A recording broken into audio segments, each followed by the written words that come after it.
West Denver. Sleep deprived and heavily caffeinated. All right, let's do this then. This is the Jeff and Bill Show. I don't agree with that. They don't always agree, but hey, at least they have coffee. Coffee. And each other. I love you, man. God help us. I want to bless him. We need all the help we can get. Now here's Jeff Hunt and Bill Thorpe. The Jeff and Bill Show on News Talk 710 KNUS.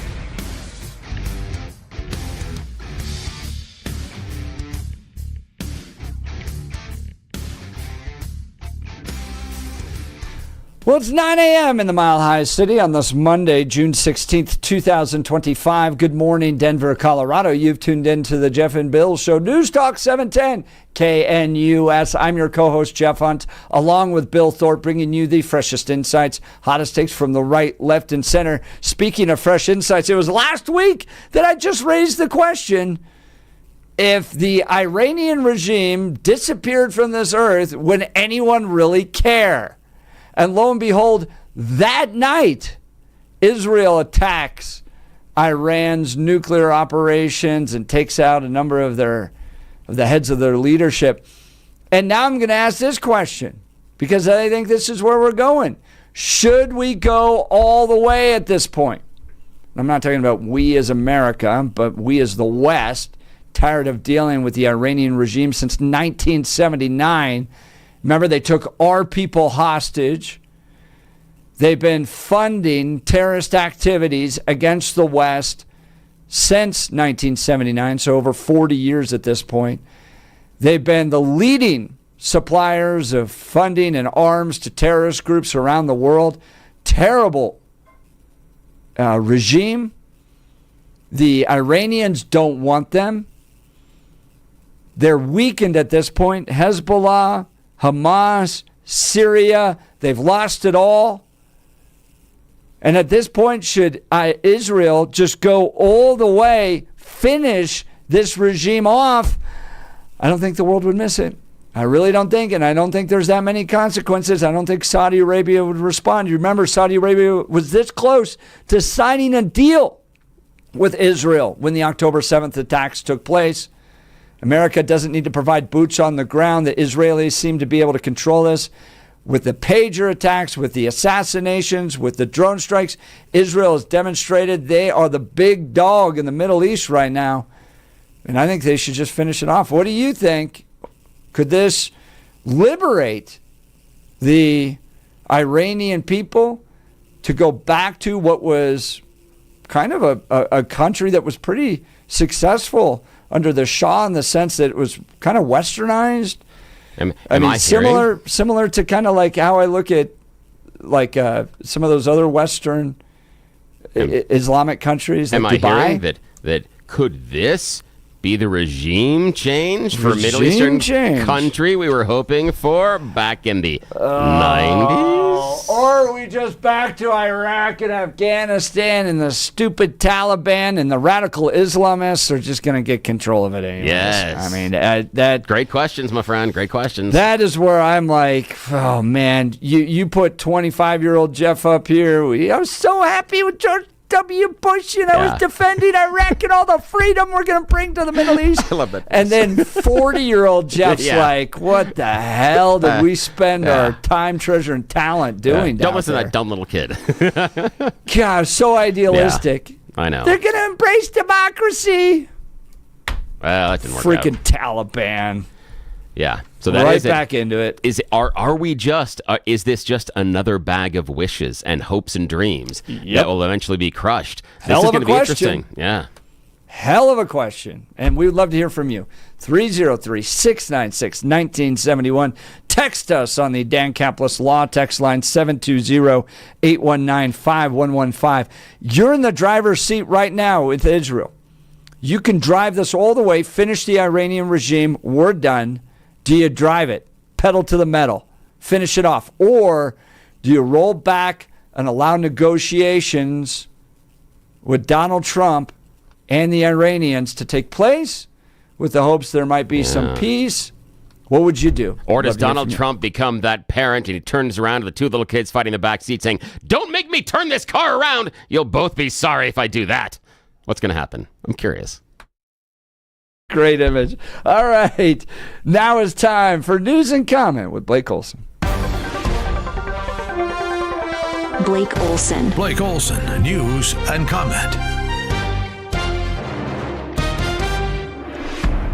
Good morning. Hopefully you're having a great Monday morning. 76 and beautiful outside in Denver.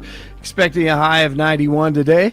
The 7-10 5-day forecast coming up. Our top story. So many great calls today on the Jeff and Billy Show. And perspectives from communist protests over the weekend. They called it No King's Day. Here's some of the perspectives. And on the left, here's Ben. Because I'm very sick of Donald Trump just skirting the law and doing this stuff, when he's ignoring judicial orders. The previous caller just said that we don't know what we're talking about. We do. Like Billy just said, he's trying to use executive orders to change the 14th Amendment. He's ignoring judicial orders that are passed by courts. He's, sending people away without habeas corpus, which in the Declaration of Independence, all men are created equal and entitled to certain unalienable rights. So, we know what we're talking about. In general, liberals tend to have a little bit more education than most of the MAGA crowd. Okay. Okay. What was his name? Ben. Hey, Joe, take it away. I came to a conclusion. I saw two camps. There was indoctrinated fools and useful idiots. It reminded me specifically of Ronald Reagan. And this is for you, Ben. The trouble with our liberal friends is not that they're ignorant. It's just that they know so much that isn't so. And dozens of bozos facing charges after acting like clowns at the protests in Denver. In Salt Lake City, one person was shot and killed in the protest. Also in Utah, 3 people, including an 8-month-old infant, are dead after a shooting in a suburb of Salt Lake City. This was unrelated to the protest, but it started over a verbal altercation, and as police approached the group to break it up, a 16-year-old began firing a gun, but an 8-month-old infant is dead. Vance Bolter, the suspect in the killing of Minnesota state lawmaker Melissa Hortman, is in custody, expected to make a court appearance today. Bolter is accused of killing Hortman and her husband. He also is accused of attempting to murder Democratic Senator John Hoffman and his wife, who were both shot multiple times in the weekend attacks. Bolter was captured Sunday about 50 miles southwest of Minneapolis. NBC News correspondent Rory O'Neill on this morning with Jeff and Billy. But also had a home with a wife, but then also had a room closer to the city that he would rent with friends that since childhood. And those childhood friends said he had recently been working at a funeral home harvesting eyeballs for organ donation. Yeah, a lot going on. Whoa. What the? My goodness. 47 announced he's directing his administration to use every resource possible on mass deportation efforts. DJT and Canadian Prime Minister Mark Carney, another nice commie, will meet today as the G7 summit begins in Alberta. The two nations have been working on hammering out some sort of trade agreement in the face of tariffs imposed by 47. Israel says Iran has launched about 350 ballistic missiles at them since Friday. The Israeli military says most of those were intercepted by air defense systems. NBC's Matt Bradley reports Israel is also continuing its assault on Iran. About 24 Israelis have been killed, all of them civilians. On the Iranian side, Iranian state media has reported that 224 people have been killed in now 4 days of Israeli strikes. The Israelis say that they enjoy complete air dominance over Tehran, Iran's capital, and it looks as though, armed with that this could last for days or weeks longer. Tehran is mostly targeting densely populated areas like Tel Aviv, and the military is urging people to get to bomb shelters when warnings go out. Body found near I-25 in Douglas County is being treated as suspicious. The Douglas County Sheriff's Office said the body was found Sunday, a half mile north of Larkspur. That exit in Douglas County. Investigation is underway.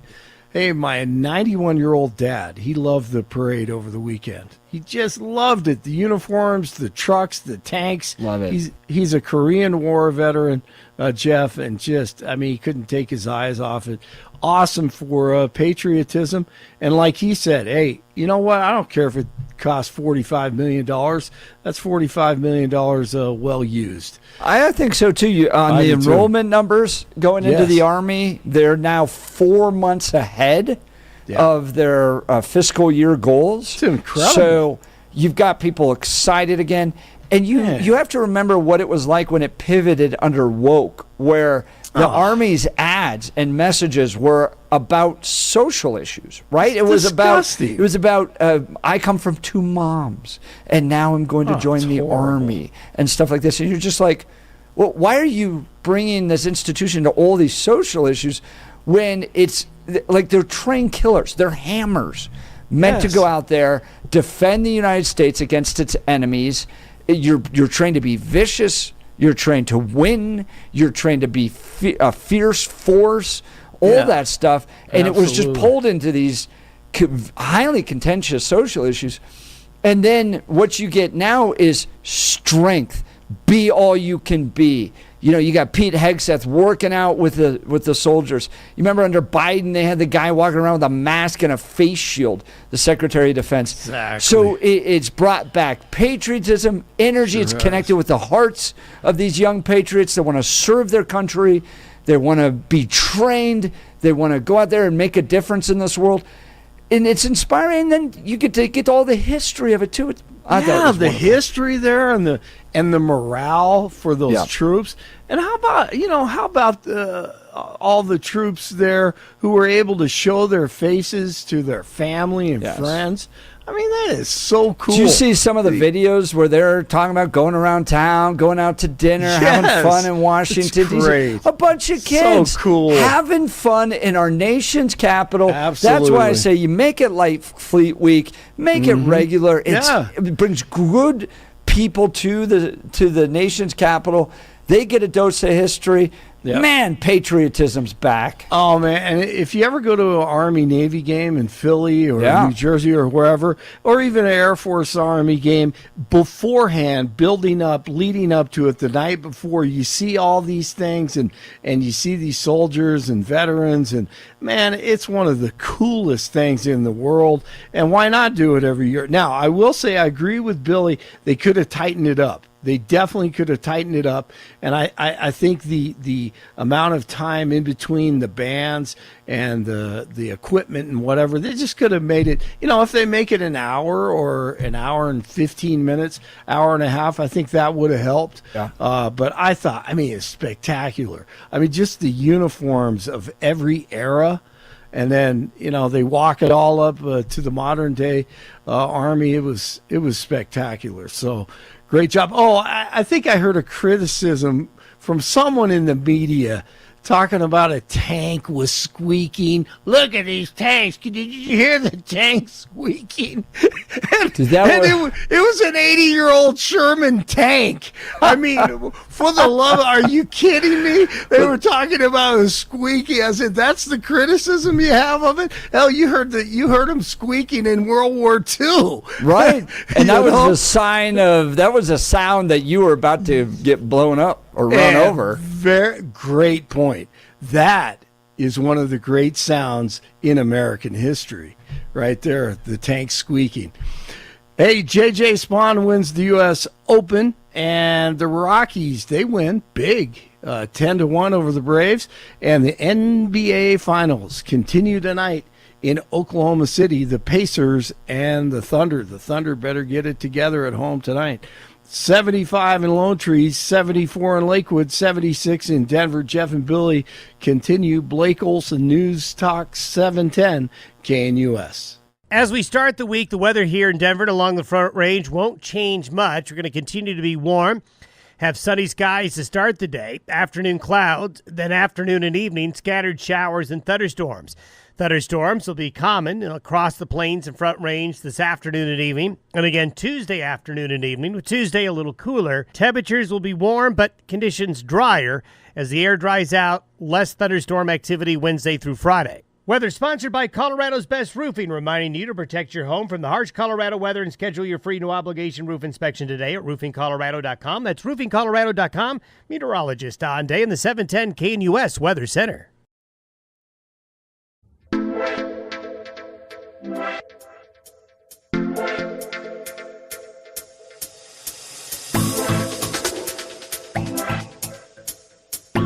Welcome back to the Jeff and Bill Show. We're talking Israel, Iran, the conflict that's taking place. Here's the latest from the Wall Street Journal. Israel's military has said it has killed 4 senior Iranian intelligence officials in a single strike on the Islamic Revolutionary Guard Corps headquarters following days of attacks. Maybe don't go to the headquarters. If they know where the bandits' hideout is, and you're in the middle of a battle, don't go to the bandit hideout. A lot of these attacks have focused on Tehran's nuclear program. Senior leadership and infrastructure. Iranian strikes overnight killed several people, while several Tel Aviv buildings near the U.S. consulate were destroyed. Iran is signaling through Arab intermediaries that it seeks to end hostilities and resume talks over its nuclear programs, sending oil prices down. This is fascinating to me, Bill.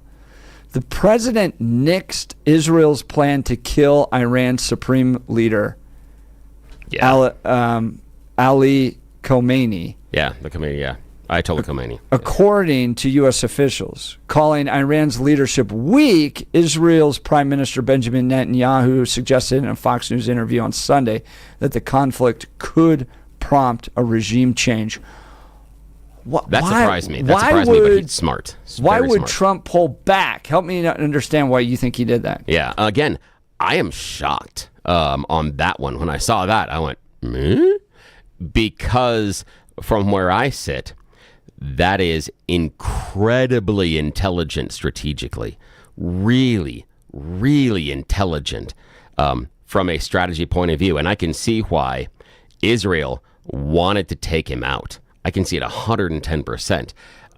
But the U.S. is cutting off the snake, the head of the snake. Yeah, but you're also... Sorry, I know you might find that offensive. That's okay. An etymology. Oh, yeah, I get it. And here's the thing. Or idiom. But I understand. Here's the idea, though, is I understand that there's some snakes out there that'll try to kill you.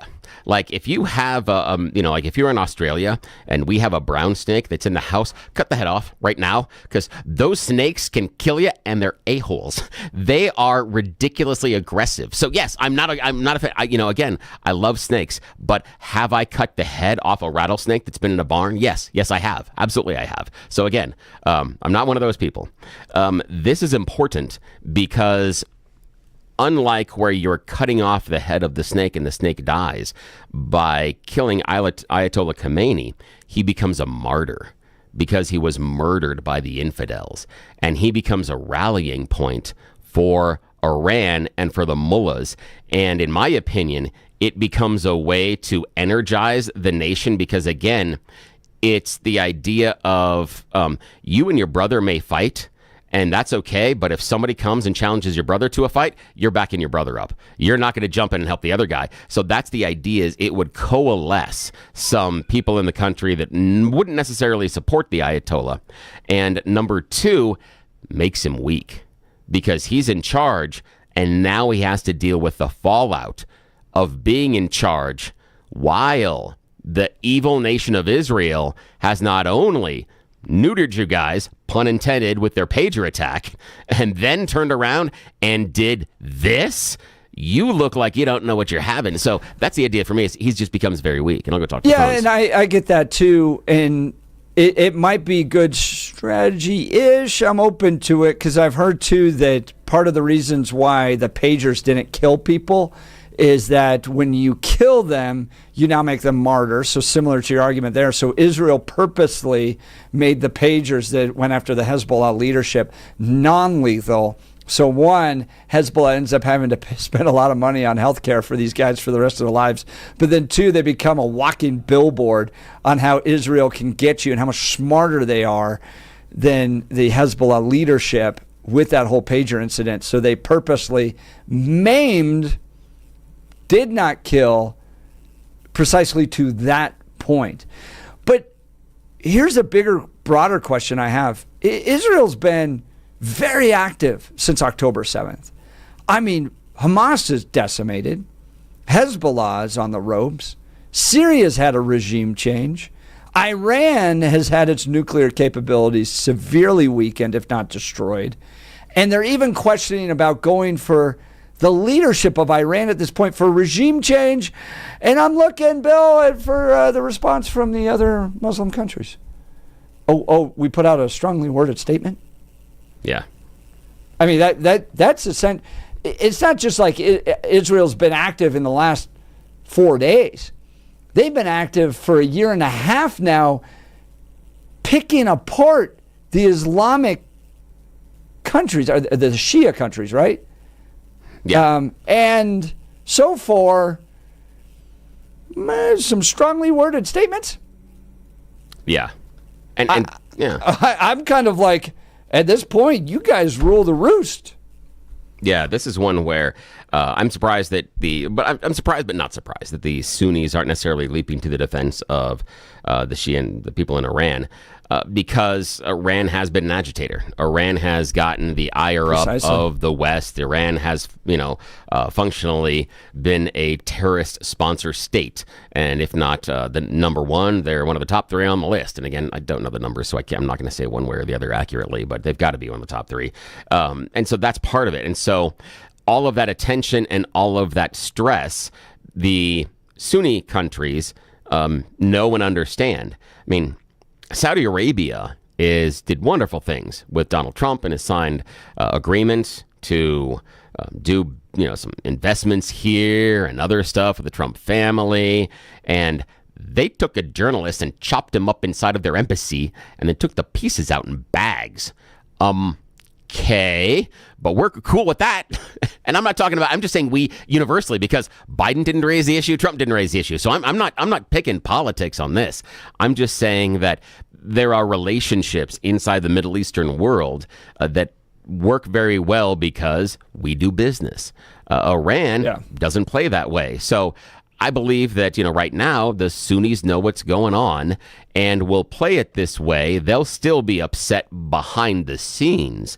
They'll show concern and everything else. But publicly, it'll be more lip service than any other type of, supporter service. Actual reaction. Yeah, absolutely. And the reason I'm open to the idea of Iran going through a regime change is I've met Persians. And there were times where you look at some of those videos in the 70s prior to the religious takeover of Iran, and you go, well, it seems like a pretty nice country. It seemed pretty modernized, and people were having fun, and businesses were doing well, and all that stuff. And then this Islamist regime comes in, takes it over, and destroys it essentially. So I go, the big thing we learned about Afghanistan and Iraq is culture matters. Really, I mean, it is paramount, and you can't force a political system upon people that don't want it. I think that, from what I understand, is that the people of Iran generally want to go back to what it was like under the Shah. Yeah, they've had decades of this, and they're like, while it may not have been perfect under the Shah, well, better. And that's kind of what they're looking at. And I believe that one of the smartest things was the message from Netanyahu on, this is your chance as a nation. Yeah. We are giving you the moment to do this. And in fact, I read something over the weekend that Trump is recalling the people from Voice of America that used to broadcast in Persian to bring them back to start sending messages. And I think that's it, is the idea that if you want to enact the change, we will support you and give you the space in order to have a new direction for your country. And I think that is the smartest thing in the world. And this is the one thing that not many Americans, and I wasn't really, my eyes weren't open to this until about 6-7 months ago, until I saw some reporting from a Palestinian news source that the Iranians do not like the Palestinians.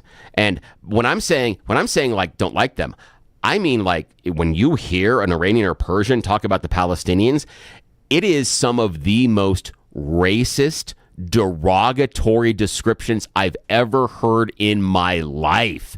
I couldn't believe it. And what I came across was going throughout areas of the Middle East, there were some Palestinian news organizations going through restaurants and asking people their opinions about them. And when they hit a table of Iranians, oh boy, did it go sideways quickly. Wow. Some atrocious insults thrown at the Palestinians from Iranians. So we need to understand in this that Iran was not involved with Hamas and Hezbollah because they were protecting the Palestinians.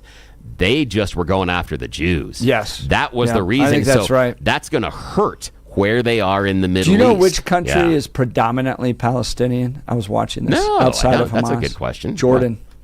Oh, wow. 60%, at least when I was watching this video from Netanyahu giving a speech about it at one point. That makes sense based on location. He goes, there's other countries that are made up of Palestinians. It's not just Gaza. And the weird thing is some of the most important intelligence information during the Iranian attacks has come from Jordan. Jordan has been outside. And they won't even take the Gazan Palestinians. No, they won't. Yeah, it's complicated. It gets so tribal there. Oh, it does. Let's go to the phone lines. Luis Aurora. Good morning, Luis. Luis Aurora, you're on with Jeff and Bill. Thanks, Luis. Hey, morning. Yeah, you said it right. It's Luis, Luis. Oh, but listen, the reason that those heads were not hiding is because Netanyahu and Trump made it seem that they were at odds with each other. So these guys thought they were safe. That's why they would. This is what I heard. That's why they didn't hide. And the same thing that's going to happen to the Ayatollah. They think, Trump is saying, no, don't take them out and that. But Netanyahu, his security, the Mossad is planning to take this guy out because I would say it's like an 80-20. 80% of the people in Iran want this guy out and their regime out. There's only 20% that I think would back the Ayatollah. So if they take him out, you're going to have a greater number of people celebrating now, that Lewis, he's out. Question, though. If Israel is the country, and let's just say, we'll just give him credit for it. Israel's the country that takes out the Ayatollah. Does that make him a martyr? And does that rally his supporters and that political arm inside of Iran and make them more difficult to deal with? Should instead Israel, as hard as it is, show restraint and give all the opportunity for Iran to unseat the Ayatollah? What's your opinion on that? No, the Ayatollah doesn't have, like I say, it's a 80-20. 80% of the people want this guy out. And they take him out, then that 80% of the people will rally and they're ready to get and to push out the rest. And those 20% will probably say, let's give up, and people like the Saudi Arabians and that, they will welcome that because, remember, Iran bombed Saudi Arabia's refinery. So they don't have a love for this Ayatollah. Now, question for you, Lewis. What about the fact that most of the people that are supporting the Ayatollah are the ones that hold the levers of power? Does that change the equation at all? Do we have a problem with the 80% that support him are the 80% that's out of power? Well, what do you mean by power? What kind of power they're going to have if the Ayatollah is out? What kind of power are you talking about? Military power? Well, because the military, guard? because the people that would be there that are siding with the Ayatollah, that have functioned, that make the government still run that way, are still in power. Just because he's dead doesn't remove those individuals necessarily from their jobs. They don't just pack up their stuff and go home and say, I hope the next guy is going to do a better job than me. They will still be in those positions of power. And I'm just guessing that if you're in that position of power, you probably don't want to retire early. That you'll probably try to do everything you can to hang on to it and keep that. So does that matter that those people that support the Ayatollah are those that are in the power positions and they may not be willing to give it up even if he's gone? Well, I think they would be willing to give it up and maybe run for the hills, just like the Assad regime. Like in Syria. Where's he? Where is he? He's in Russia. Is he? He ran for the hills. Did he end up in Russia? Yeah, he's in Russia. Yeah, that's a good point, Lewis. The idea that once things start to fall, that all the rats scurry. And that could be it. That's what they need. Not a bad point. Right. And remember what happened in Iraq when we went in there. How many soldiers said, "I give up, forget it, take me, take me." And how many of them took off their uniforms, went home, put on regular clothes, and then became insurgents? Yeah. Well, we don't know about that. I know, my friend. Hey, Lewis, that's a great phone call. Louis, great call from Aurora. His phone line will be open 303-696-1971. Text us on the Dan Caplis Law text line 720-819-5115. All right, mostly sunny today, high at 94.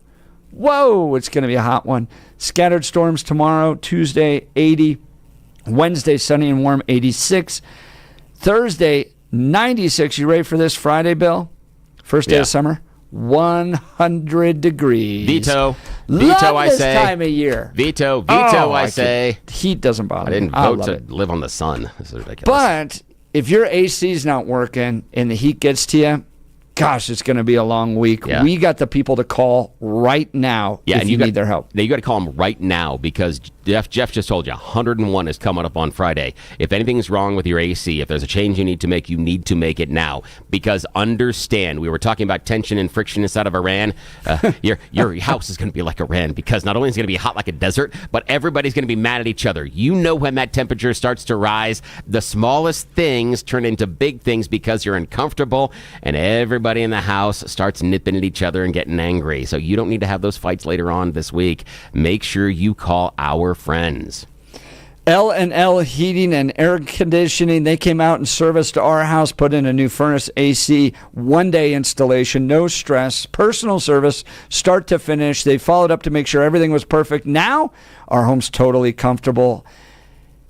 And with L&L Heating and Air Conditioning, we got peace of mind. Here's the deals they've got going on right now. Free programmable thermostat or carbon monoxide detector with new furnace or air conditioner installation. No emergency charges. Did you hear that? No emergency charges. A $0 trip fee. Price match value guarantee on equipment and free estimates. Licensed and insured with a 5-year labor warranty. Everything works great. Our family couldn't be happier. So if you're looking for fast, honest, reliable service, and we had our line got all frozen because the AC unit was just working way too hard. It was a builder grade, hadn't been changed in 15 years. They got it all turned around for us. L&L Heating and Air Conditioning, 720-851-1691. 720-851-1691. Online at bestdenverhvac.com. bestdenverhvac.com. I'm sure glad we called him. That number again, 720-851-1691. You're listening to The Jeff and Bill Show. This is Denver's Talk Leader, News Talk 710 KNUS.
We're giving you the latest updates on what's happening in Israel and Iran. Welcome to the Jeff and Bill Show. New Israeli strikes underway on military targets in Iran. Israel's military said it was striking military targets in Tehran in its latest salvo against the Iranian capital after issuing evacuation warnings for one neighborhood. This is coming from the Wall Street Journal. The military said it would publish more details as the situation progresses. Earlier, the Israeli military said on X that residents of Tehran's District 3, a northern neighborhood that includes a hospital, sports complex, a concert hall, a cinema, and several hotels, should evacuate ahead of planned military activity in the area. Ooh, jeez. Can you imagine getting that? Yeah. So, Bill, I was scary. in Hawaii with my wife on our anniversary when we got a text message that said, incoming ballistic missile from North Korea, seek shelter immediately. This is not a test. Yeah, that's spooky. Did I ever tell you this story Yes. a little bit? Yes. Yeah, it's a mistake. It was a mistake. But Yes. at the time, it said in the text messages, this is not a drill. Yes, exactly. So you're like, oh my gosh. And we had organized this huge trip. And we have all these people taking care of our kids to help out and get them to different things. And so this was our 10-year wedding anniversary. And we're scrambling all over to find a place to hide. And the only place, because we were on a highway, was the Maui gift shop at the aquarium. Yeah. At the gift shop at the Maui aquarium. But calling our kids to be like, now, little Johnny, we don't want you to be scared, but we love you very much, because we thought we were about to get hit by a missile. Yeah, exactly. So I can't imagine what those neighborhoods are going through, both in Israel and Iran, getting constant.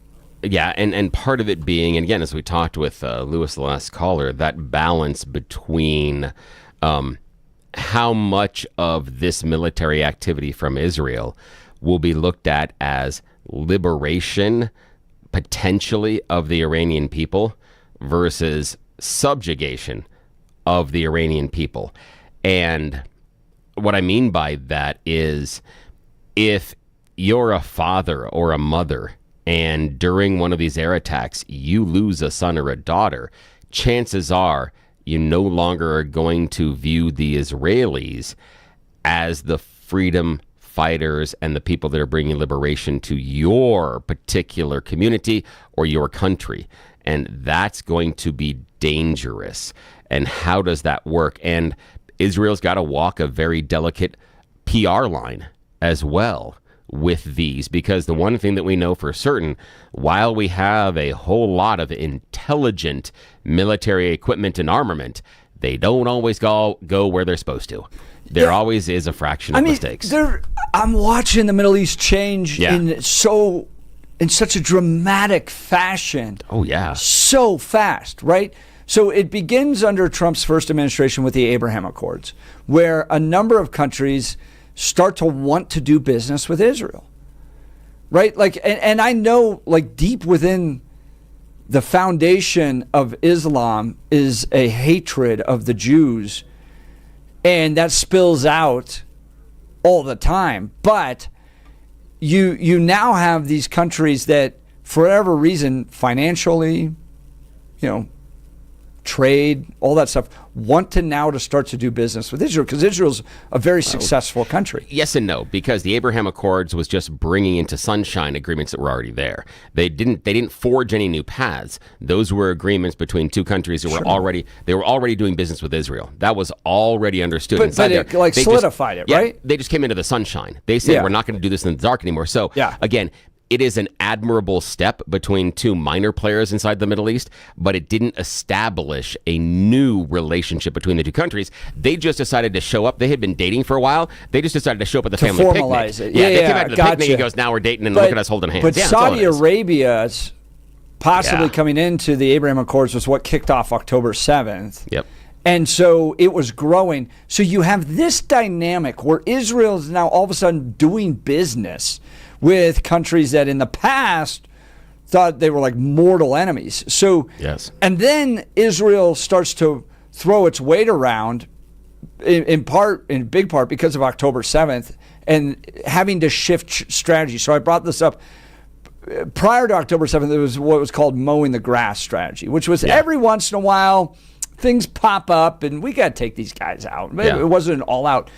It's like the daisy cutter. That's the issue. Yeah. Now you're dealing with, I mean, Hamas has almost been completely they're I want to say completely decimated, but they're basically on their last operational legs. Yeah.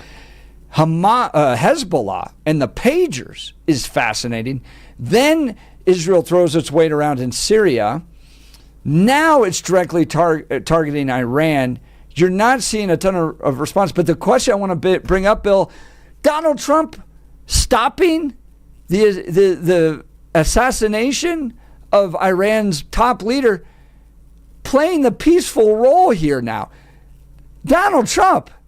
Oh, yeah. The peacemaker. Donald Trump trying to keep the negotiations. What? Yeah, hold on. The guy who said to Hamas that if you don't release the hostages by so-and-so time, hell on earth was going to, break free, that talked about you better do this or, we are going to bomb you back to the Stone Age kind of a thing, and a threat that he made to Iran. But it's not at the exactly same what he time, said, but he's not really stopping Israel, unlike Biden did. Yeah. So, yeah, he stopped him, in this case, from the direct assassination of the top leader of Iran, but wow.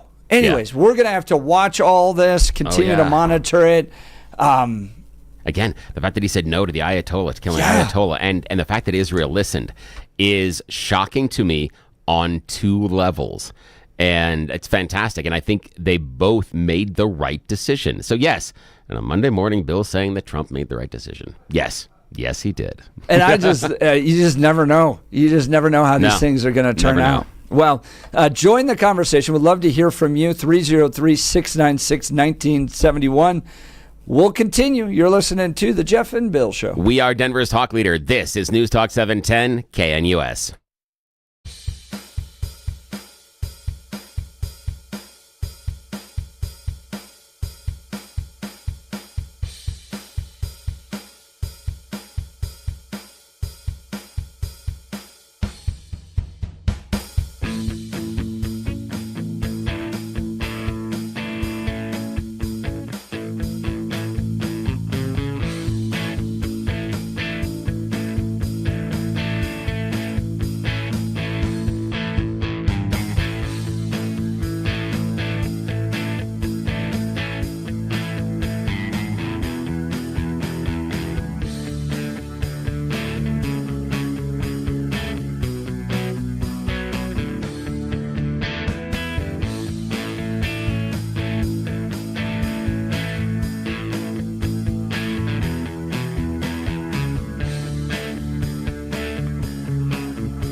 Welcome back to the Jeff and Bill Show. We're talking Donald Trump and Israel and Iran, and Trump's role in all of this, which he's like the nice guy all of a sudden in the midst of all this. Iggy texted in, Donald Trump is the Randy Savage of the world. That's fantastic. That is really You got to good. help me understand that. It has to do with the professional wrestler, and it has to do with what Randy Savage's gimmick was at the time. Do you remember? And let's see how much does Jeff remember what the. I remember Hulk Hogan, and that's about it. Yeah, that was okay. Randy Savage's gimmick was he was the. I know there are a lot of listeners out there. The Macho Man. Okay, He was the Macho Man. Yeah, I knew He was that. the Macho Man Randy Savage. So it And was I knew about how he talked. Exactly. Yeah. And so the whole idea was that it was this over-the-top machismo about I am the biggest, I'm the best, I'm going to be able to do this. Nobody else can compete with me. Oh, isn't there a South Park episode where he identifies as a girl? And Yeah, I he just think starts so. winning a ton of. Yeah. And starts winning, because they were again, South Park is really, really good. I think for me, they're quicker on it than the Simpsons are based on social commentary. Social commentary in South Park is absolutely on point. And what I love is for South Park, there are no sacred cows. They will gore everybody and anybody, and I appreciate that. I think it's fantastic what they do. But yeah, that's basically it, is that he was the Macho Man. He was the guy that was going to turn around and he was going to tell everybody, and he was even better when he became the Macho King, because he won the tournament in WWE, WWF at the time, the King of the Ring tournament, which is a great gimmick because what they do is they hold this pretend tournament, and then whoever wins it is named King of the Ring, and that person gets a crown and then gets to pretend to do whole kingly stuff for like the next 6 months. It's a wonderful gimmick that you can elevate someone that's in the mid card, and that's what they did, is they made him the Macho King, and that's where it is. So that's very appropriate as far as where he's going, what he does, and Macho Man for much of his career was the face. He was the hero. So yeah, fair enough. There you go. All right. Well, if you missed any of the show, go to 710knus.com to download the podcast. Tomorrow, Representative Jeff Crank will be live with us in studio. You're listening to the Jeff and Bill Show. We are Denver's talk leader, News Talk 710 KNUS.